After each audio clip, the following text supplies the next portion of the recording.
નમસ્કાર, આપ જોઈ રહ્યા છો એબીસી ન્યૂઝ અને હું છું મેઘા અગ્રાવત. આપનું હાર્દિક સ્વાગત કરું છું. જોઈએ આજના સમાચાર વિગતવાર.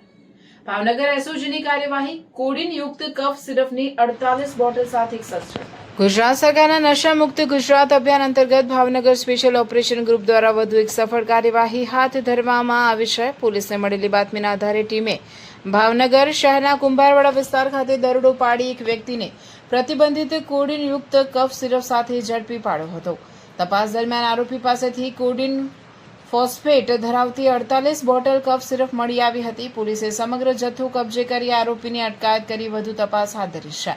પકડાયેલા આરોપીની ઓળખ અકબર હબીબભાઈ બલોચિન, રહેવાસી કુંભારવાડા, ભાવનગર તરીકે થઈ છે. આ સમગ્ર કાર્યવાહી પોલીસ કમિશનર તથા એસઓજીના ઉચ્ચ અધિકારીઓના માર્ગદર્શન હેઠળ એસઓજીની ટીમ સફળતાપૂર્વક પાર પાડી હતી.